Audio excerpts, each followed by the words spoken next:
It would appear we're on the final stretch with the 04.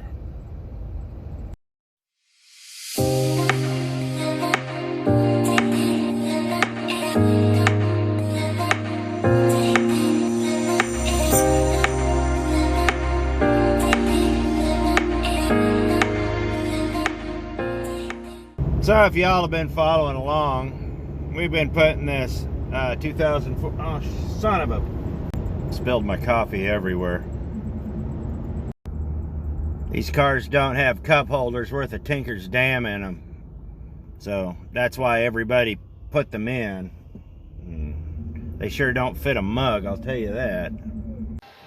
So in order not to have to deal with that rude heifer at the gas station, I guess I'll just make my own coffee while I clean it up.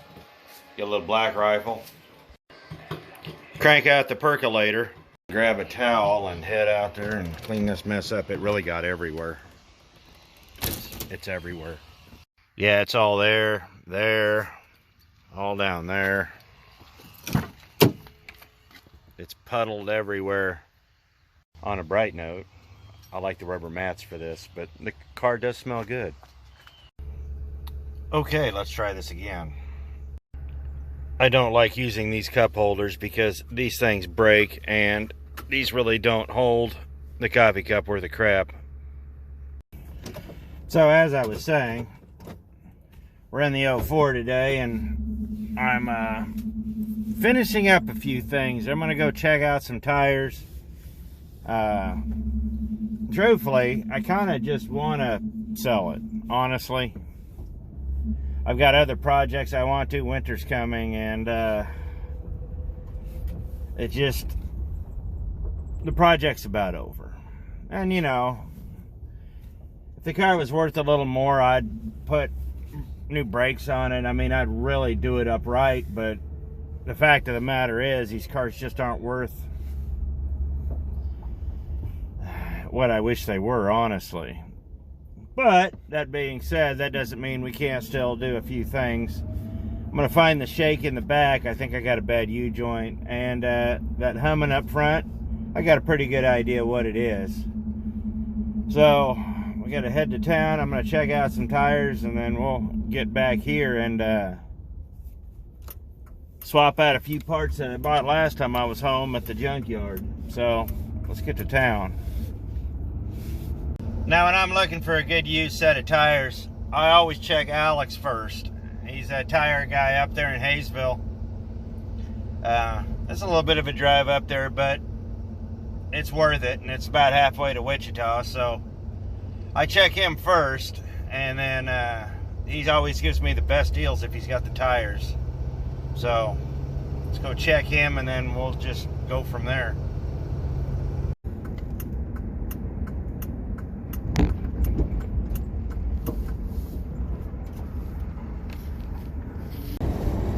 So I dropped the wheels off. Alex had a set that will work.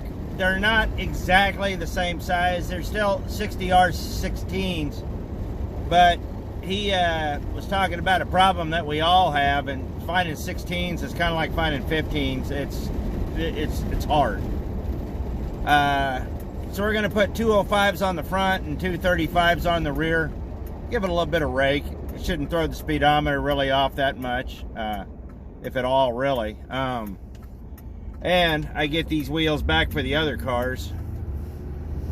But we're going to get this thing home. I'm going to get it in position in the driveway. I just remembered I don't have an air compressor. My air compressor broke. So we got to see if we can get the Oldsmobile out of the garage. I'm going to have to replace the air compressor here in the next day or two, but let's get home.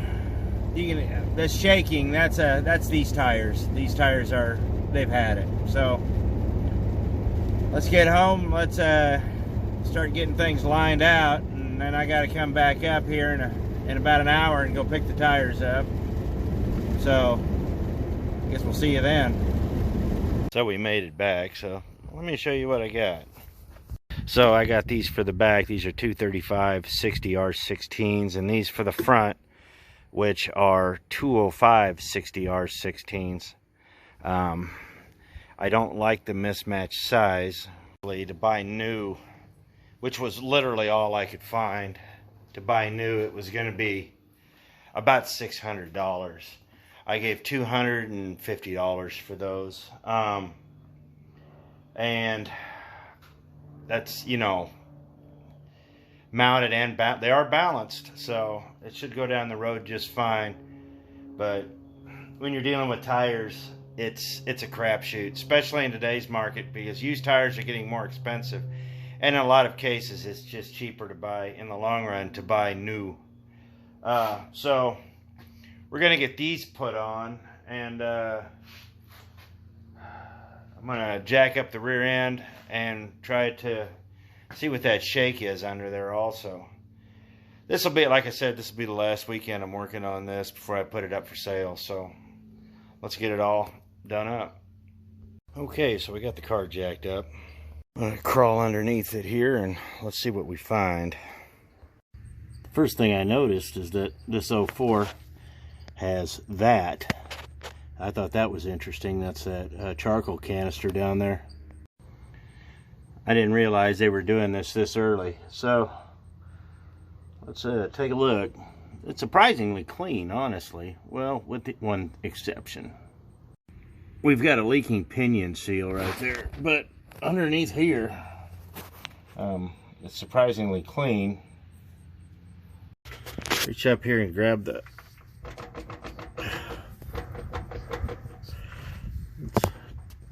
I don't feel any unusual movement here, so that's actually a really good thing. Let's check the front. There's a little bit of play, but I'll have to check that when I jack up the front. But overall,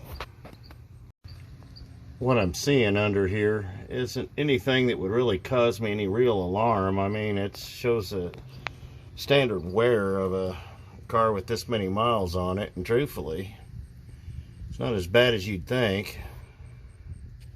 Well, that is, but even the mufflers look good. Okay, I'm gonna sneak under here real quick like.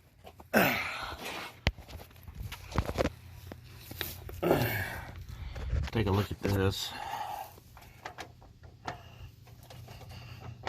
That's looking good too. So, I'll check out this mount here. You can't see it. Right there. I'll get the tires on, and then once I get the back settled on the ground, we'll jack up the front of the car, and I'm going to jack up the mount and see if that thing comes loose, because if that thing comes loose, that's an easy fix. The wheels are on. Haven't put the hubcaps on yet, but it's surprising the difference one size will make. I mean, it actually looks a little tough. Just a little. So I'm going to check the motor mounts old school. I'm going to go ahead and put the car in gear, put my foot on the brake, and put it in drive. See what happens. Well, does the engine jump? Nope. Put it in reverse. Whoops, that's park. Nope. I think it's reasonable to assume that the problem's in the rear end. That's the one part that's been replaced on this car. Everything else looks good. I mean, those aren't busted. The transmission mount, everything up there actually looked really good. But the vibration is harmonic, and I can feel it in my butt, but it just keeps seeming like it's coming from back there. And it could be a number of things, but the problem is that when you're trying to flip a car, the further you dive into it, the smaller your profit margin gets. And I don't want to sell anybody a lemon, but at the same time, I'm not here to rebuild the car. So let's tackle one more problem. See if we can make it go again.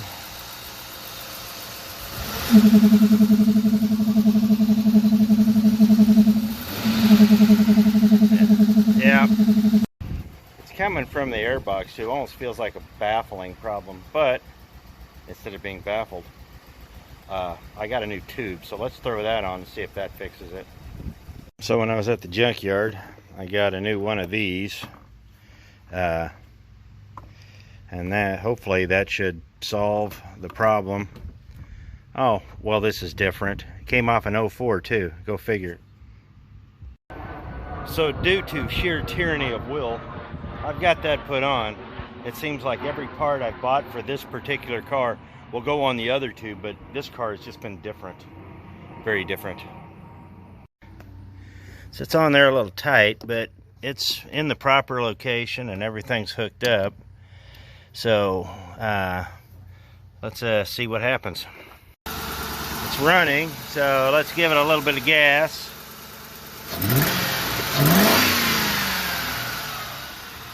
Hey, sound's gone. Part of what I noticed in the junkyard was a lot of these pipes on the civilian models had baffle chambers in them. And I realized that the factory probably put that in to silence a noise, and I was guessing it was probably that humming. I have a feeling that was a replacement at one time. Not too sure off what, but I pulled one off another 04 police car and the sound is gone, so that makes me happy. So we popped the hubcaps on, and truthfully I decided to go with the flat ones again with the oversized tires in the back, the deep dish. It looks just tough. Oh yeah. Truthfully, these are the hubcaps that were on these wheels when I bought it. When I bought the wheels at the junkyard, the hubcaps were on them. From what I was told, originally this car had hubcaps like the white one, the other white one I got, just full wheel covers. But boy, I like this. Truthfully, there's a lot of stuff that I kind of had an idea I wanted to do on this car. But the reality of it is, it's a flip car. And don't know what I did with the Charger. Probably in the pickup. So now that we got the tires and everything on, let's go take this thing for a drive and see how the new tires are. And we'll finish it up there.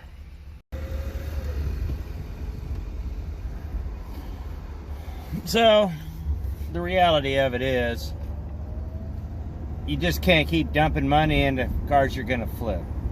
So it was not anything I ever intended on keeping.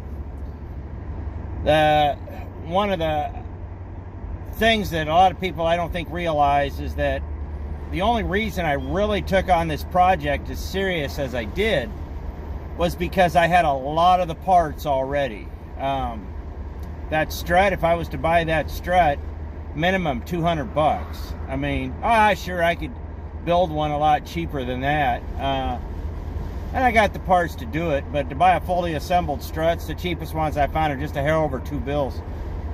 And you know, just things like that right there would have put me at budget. Truthfully, I could have done better on the front tires. I don't like them at all. They don't ride well. They're just a little, I don't even know how to describe it. They just don't work as well as I would like. The air conditioner, I could fix the air conditioner, but then again, you know, you're buying AC lines and you're dumping another couple $100 into the car, and you know, where does it stop?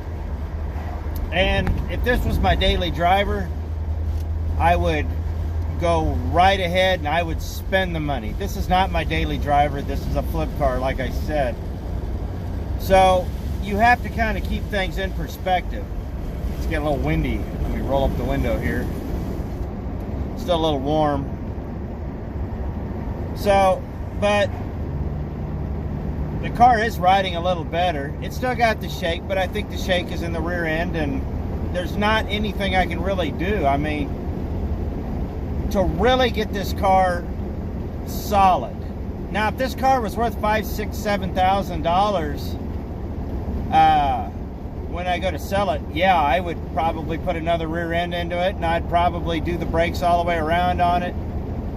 I'd probably dump another $1,500 to $2,000 into it, meaning that I would probably profit about $3,000. I'm going to be lucky to profit $1,000 on this, and that's kind of average, really. It's just, you kind of have to keep things in perspective. I've got right at about $800 in the car. You add tags and insurance and all that in, and that really bumps it up. I'm not going to add those in, but just maintenance, mechanical wise, yeah, about $750, $800. But the car looks good. The car rides a lot better. It smells a lot better. It looks a lot better. And I did fix a lot of stuff. It really doesn't look like it, honestly. It looks like the same old car. But, you know, I got it right. I got it back to a driving state. I got it back to a place where somebody can really fix it up if they really want to. And, you know, maybe somebody will love it. You know, that's kind of all I really wanted to do with this car, was I wanted to give it another life and not send it to the junkyard. Too many of these guys just get tired of these things. Too expensive to fix. They sell it for scrap. When there's guys out here like me that are willing to give them what they want for it and show it a little love, but send it down the road to the next guy. This is the ultimate form of recycling. So we're going to put this car up on Marketplace. I know I talked about doing other things, but then when I did the math, it just doesn't practically make sense. So the car's going to go up on Marketplace tomorrow, and hopefully I can have it sold in a few days. It's got a clean title. Well, it's got a salvage title, but it's in my name and it's clean, so no liens or nothing, so hey. But hopefully we'll get it sold and I can move on to the next thing. Really want to get back on the Torino, and I've still got a bunch of stuff on the white Crown Vic that I really want to do, like actual body work. You know, I really, on this car, I thought about doing the body work, and I was like, no, it just more money, more time, and I need to send this down the road because it costs me money every day it sits here. So it's time to send it down the road and let the next guy love it. So I appreciate it. Thanks for watching. See you next video.